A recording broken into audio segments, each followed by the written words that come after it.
আসসালামু আলাইকুম। আজ আমরা কথা বলবো জীবনের সেই মুহূর্ত নিয়ে যখন একজন মানুষ মৃত্যুর দুয়ারে পৌঁছে যায়। মৃত্যুর 5 মিনিট আগে কি ঘটে, এই সময় কি দেখে একজন মুমিন।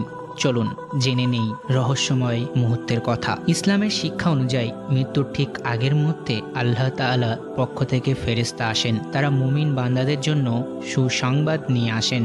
পবিত্র কোরআনে আল্লাহ বলেন, যারা বলে আমাদের প্রভু আল্লাহ অথচলিত থাকে তাদের কাছে ফেরেশতা নেমে আসে এবং বলে, ভয় করো না, দুঃখ করো না, তোমাদের জন্য জান্নাতের সুসংবাদ গ্রহণ করো। সূরা ফুসসিলাত 41-30। এই সময় মুমিনদের হৃদয়ে শান্তি নেমে আসে। তিনি দেখতে পান ফেরেশতাদের মুখের হাসি। তারা বলেন, হে মুমিন, তোমার রব তোমাকে ক্ষমা করেছেন, তুমি এখন জান্নাতের দিকে যাত্রা করবে। কিন্তু যারা আল্লাহর পথ থেকে বিমুখ ছিল তাদের জন্য এই মুহূর্ত ভয়ঙ্কর। ফেরেশতারা তাদের কঠোরভাবে বলেন, বের হও হে পাপী আত্মা।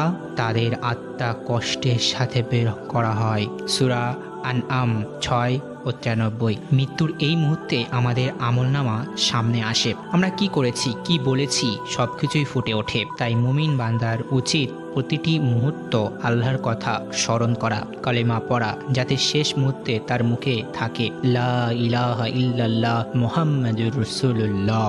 প্রিয় ভাই ও বোনেরা, মৃত্যু আমাদের সবার জন্য নিশ্চিত, কিন্তু আমরা কিভাবে জীবনযাপন করছি তা নির্ধারণ করে আমাদের শেষ মুহূর্ত কেমন হবে। আজ থেকেই শুরু করুন। 5 ওয়াক্ত নামাজ পড়ুন, কোরআন তিলাওয়াত করুন, দান সাদকা করুন, আর আল্লাহর কাছে ক্ষমা প্রার্থনা করুন। রাসূলুল্লাহ সাল্লাল্লাহু আলাইহি ওয়াসাল্লাম বলেছেন, যে ব্যক্তি মৃত্যুর কথা বেশি স্মরণ করে সে জীবনে প্রতারিত হয় না। তিরমিজি। আসুন আমরা আমাদের জীবনকে এমনভাবে গড়ে তুলি যাতে মৃত্যুর 5 মিনিট আগে আমাদের হৃদয়ে থাকে আল্লাহর প্রতি পূর্ণ ঈমান আর জান্নাতের আশা। আমিন। আসসালামু আলাইকুম ওয়া রাহমাতুল্লাহি ওয়া বারাকাতুহু। প্রিয় ভাই, ভিডিওটি ভালো লাগলে চ্যানেলটি সাবস্ক্রাইব করে আমাদের সঙ্গে থাকবেন।